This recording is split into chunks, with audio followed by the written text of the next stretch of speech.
नमस्कार साथियों, आज एक और खास विषय पर वीडियो लेकर के आपके बीच में आए हैं। जैसे कि आपने टाइटल देख लिया होगा, इस वीडियो में बात करने वाला हूं मैं 7 अलग अलग तरह के ध्रुवीकरण के बारे में। जी हाँ, चुनाव जीतने के लिए राजनेता जो अलग अलग तरह का ध्रुवीकरण करते हैं, अमूमन मोटे मोटे तौर पर 7 तरह का अलग अलग तरह का ध्रुवीकरण होता है। एक दो तरह के ध्रुवीकरण के बारे में आपको पता होगा, मैं 7 के बारे में इसमें बात करने वाला हूं। ब्रीफ भी 7 के बारे में बताता हूं जल्दी जल्दी से। सबसे पहला ध्रुवीकरण जो है और जो हम सब जानते हैं, जो बहुत फेमस भी है, मीडिया में हर जगह हम देखते हैं, जातिगत आधार पर ध्रुवीकरण करना। जी हाँ दोस्तों, कड़वी है बट सच्चाई है। आज भी हमारा समाज जातियों में बटा हुआ है और इसका फायदा राजनेता बहुत अच्छी तरह उठाना जानते हैं। वो जानते हैं कि कब किसी जाति की अस्मिता को आगे लाना है, किसी जाति के महापुरुष को आगे लाना है, किस तरह के शब्दों का इस्तेमाल करना है ताकि वो जाति जो हमें वोट कर सकती है वो संगठित हो जाए और वो जातियां जो हमें वोट नहीं करेंगी उनमें फूट पड़ी रहे। तो एक जाति के ऊपर दूसरी जाति को दिखाना, एक पर दूसरे को महत्व देना, किसी जाति के महापुरुषों को, नेताओं को आगे लेकर के आना, ये जातिगत ध्रुवीकरण का आधार है। और कहना नहीं चाहिए बट लगभग ज्यादातर राजनेता, ज्यादातर पॉलिटिकल पार्टियां अलग अलग राज्यों में, अलग अलग कॉन्स्टिट्यूंसी के हिसाब से अलग अलग जातियों के ध्रुवीकरण का उपयोग अपने फायदे के लिए करते हैं, करते आ रहे हैं और शायद आगे भी भविष्य में करेंगे ही, क्योंकि उनको मालूम है समाज जितना ज्यादा बटा रहेगा उतना हमारा राज करने की संभावना अधिक रहेगी। वो अंग्रेजों ने कहा था ना, फूट डालो और शासन करो, उसी नीति पर राजनेता चल रहे हैं। बट एक ध्रुवीकरण है जातिगत आधार पर। मैं मोटे मोटे तौर पर ध्रुवीकरण बता देता हूं, फिर उसका फायदा कैसे होता है, क्या नुकसान होते हैं, कहां कहां ध्रुवीकरण करते हैं, कहां नहीं करते हैं, उस पर भी कभी हम चर्चा कर लेंगे। दूसरा ध्रुवीकरण है धार्मिक आधार पर। हम सब जानते हैं, ये भी कड़वी सच्चाई है कि आज भी हमारे लिए हमारा धर्म महत्वपूर्ण है। राजनीति में जब धर्म को डाल दिया गया तो धर्म और राजनीति का कॉकटेल इतना खतरनाक मिक्सचर हो गया कि ये विकास, समाज के लिए काम करना, शिक्षा, स्वास्थ्य, रोजगार, ये मुद्दे बहुत छोटे हो जाते हैं जैसे ही धर्म सामने आ जाता है। तो क्या करें? राजनेता इसको अपने फायदे के लिए कैसे उपयोग में लाते हैं, वो देखते हैं कि यहां किस धर्म के लोग हमें वोट कर सकते हैं, किस धर्म के लोगों की वोट करने की संभावना हमारे लिए ज्यादा है, कौन से लोगों को संगठित करना किस आधार पर संभव है। किसी भगवान के नाम पर, किसी महापुरुष के नाम पर है तो उनको आगे लेकर के आ जाओ, मंदिर के नाम पर है तो वो उनको ले आओ, मस्जिद, गुरुद्वारा, चर्च, जहां जो मुद्दा मिल सकता है वहां उसको आगे ले आओ ताकि ध्रुवीकरण किया जा सके। हमारे साथ जो लोग आ सकते हैं उनको साथ कैसे लाया जाए, तो उनके खिलाफ कोई स्टेटमेंट अपोजिट धर्म वाले से दिलवा दो। और कई पार्टियों ने तो ऐसे नेता रखे हुए हैं दूसरे धर्म के जो सामने आते हैं और जानबूझ करके कोई ऐसा स्टेटमेंट दे देते हैं जिससे ध्रुवीकरण हो जाता है और ध्रुवीकरण उनके पक्ष में ज्यादा जाता है, दूसरे के पक्ष में कम जाता है। बाद में जनता सोचती रहती है ये हुआ क्या हमारे साथ। वो जनता जो इकट्ठी होकर के सरकारों से सवाल कर रही होती है, जो अपने जेन्युइन मुद्दों को उठा रही होती है, वो धर्मी ध्रुवीकरण के आधार पर बढ़ जाती है और फिर वो व्यक्ति जीत कर आ जाता है जो नाकाबिल होता है। क्योंकि जो राजनेता धर्म, जाति के आधार पर चुनाव लड़ते हैं अक्सर वो काबिल नहीं होते हैं, नाकाबिल लोग होते हैं। और कड़वी है बट सच्चाई है, मैं आपको बता रहा हूं। यदि कोई राजनेता कहे कि आपका धर्म खतरे में है तो समझ लेना उसकी कुर्सी खतरे में है। वो आपके धर्म की बात नहीं कर रहा, वो अपनी कुर्सी की बात कर रहा है। जी हाँ, नेता खुलकर नहीं बोलते, बड़े डरपोक होते हैं। वो खुलकर नहीं बोलते कि मेरी कुर्सी खतरे में, वो कहते नहीं आपका धर्म खतरे में है, इससे खतरा है, उससे खतरा है। और अगर एक बार आपने पलट कर बोल दिया ना कि अपने धर्म की रक्षा मैं खुद कर लूंगा, आपको जिस काम के लिए भेजा आप वो काम करिए, स्वास्थ्य के बारे में बताइए, शिक्षा के बारे में बताइए, रोजगार के बारे में बताइए, व्यापार के बारे में बताइए, यकीन मानिए वो आपको गद्दार बोल देगा। बोल देगा आप धर्म के गद्दार हैं, आप धर्म के खिलाफ हैं, आप अधर्मी हैं, आप व्यभिचारी हैं, आप ये हैं, आप वो हैं। क्यों? क्योंकि उसकी कुर्सी खतरे में है। जब भी कोई नेता कहे आपका धर्म खतरे में है, समझ लेना उसकी कुर्सी खतरे में है। यहां बात धर्म की नहीं, बात कुर्सी की हो रही है। कड़वी है बट ये सच्चाई है दोस्तों। तीसरे स्तर का ध्रुवीकरण जो बहुत कम देखने को मिलता है या अमूमन लोग, आम जनता नहीं समझ पाती बट हो रहा होता है, अब वो है विचारधारा के आधार पर ध्रुवीकरण। जी हाँ, हमारे देश में बहुत सारी विचारधाराएं चलती हैं, हर देश में चलती हैं और बहुत सारे महापुरुष भी हर देश में रहे हैं। तो किसी महापुरुष के आधार पर कोई गुरु प्रथा रही है तो किसी गुरु का गुरुकुल चला आ रहा है, डेरा चला आ रहा है, कोई समुदाय समूह चला आ रहा है, उसकी अपनी विचारधारा है। उस विचारधारा के आधार पर तो ये लोग क्या करते हैं, नेता लोग विचारधारा के आधार पर भी लोगों को बांटने की कोशिश करते हैं। हमारी विचारधारा के या वो विचारधारा जो हमसे ज्यादा क्लोज है वो हमारे साथ रह जाए, और जो हमारे खिलाफ है उनमें ध्रुवीकरण ना हो करके वो बटे रहे आपस में।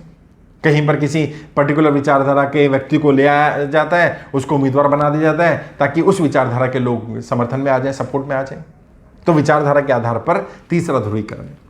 चौथा ध्रुवीकरण जो राजनेता करते हैं वो है आर्थिक आधार पर। जी हाँ, गरीबों के लिए अलग, अमीरों के लिए अलग। और जो आप देखेंगे बूथ पर जो कमेटियां बनाई जाती हैं, बूथ में जो टीम रखी जाती है, जो रणनीति इलेक्शन जीतने के लिए बनाई जाती है, हमेशा रूरल एरिया के लिए अलग होती है, अर्बन एरिया के लिए अलग होती है। अमीरों के लिए नीतियां अलग बनाई जाती है, रणनीति अलग बनाई जाती है, गरीबों के लिए अलग बनाई जाती है। गरीबों के एरिया में डिस्ट्रीब्यूशन के लिए जो मटेरियल होता है वो भी अलग तरीके का, अलग समय पर अलग तरीके से प्रोवाइड किया जाता है। अमीरों के लिए क्योंकि वो ऑलरेडी फाइनेंशियली रिच हैं, तो वहां ध्रुवीकरण करने के लिए कोशिश की जाती है कि किस तरह के मुद्दे उठाए जाएं ताकि अमीर लोग हमें सपोर्ट कर दें, पैसे वाले लोग हमें सपोर्ट कर दें, व्यापारी लोग हमें सपोर्ट कर दें। और जो सैलरीड क्लास है उसको अलग तरीके से हैंडल किया जाता है, जो बेरोजगार है उनको अलग तरीके से हैंडल किया जाता है।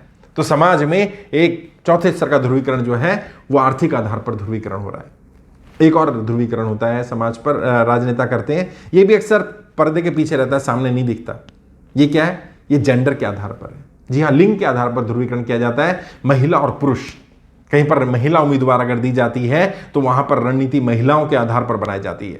अगर नेता, पार्टी का नेता, शीर्ष नेतृत्व में महिलाएं ज्यादा हैं या कोई नेता महिला है तो फिर रणनीति महिलाओं के ओरिएंटेड होगी, या ओरिएंटेशन इस तरह का होगा कि महिलाओं का वोट हमें मिल जाए, महिलाएं संगठित होकर के हमारे साथ आ जाएं। और कई बार थर्ड जेंडर को अट्रैक्ट किया जाता है, कई जगह पुरुषों को अट्रैक्ट किया जाता है, महिलाओं पुरुष के बीच में प्रतिस्पर्धा डाली जाती है ताकि वहाँ पुरुष अपनी अस्मिता की बात करें, महिलाएं अपनी सुरक्षा, अपनी अस्मिता की बात करें और समाज बटा रहे।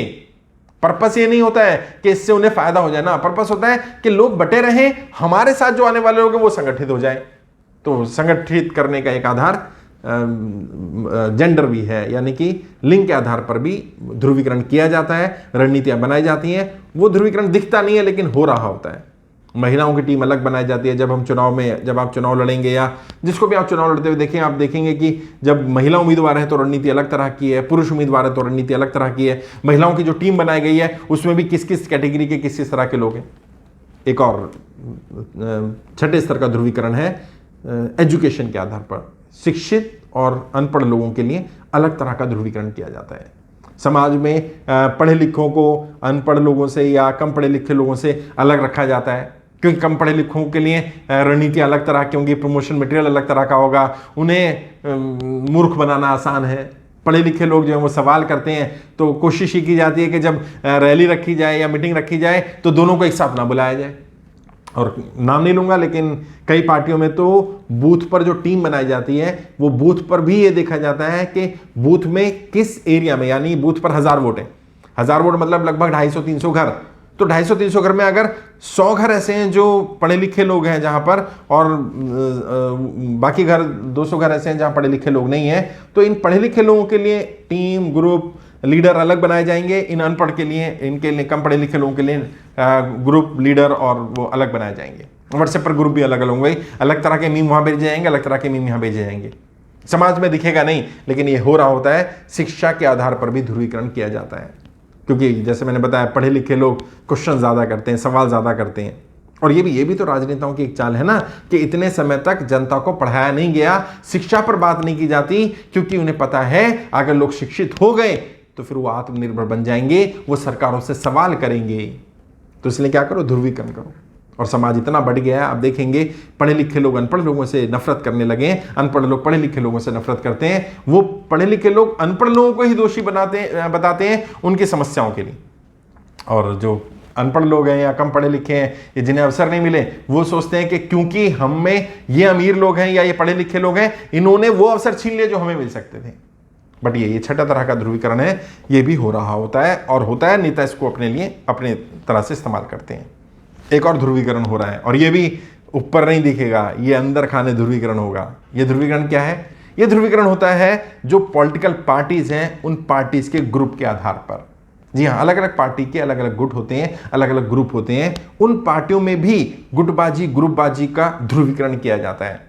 मान लीजिए किसी एक उम्मीदवार को टिकट मिल गई किसी एक पार्टी से, अब दूसरे लोग उसको वोट नहीं करेंगे, उस ग्रुप के वोट या उस गुट के लोग वोट नहीं करेंगे जो टिकट मांग रहे थे, जिनको टिकट नहीं मिली है।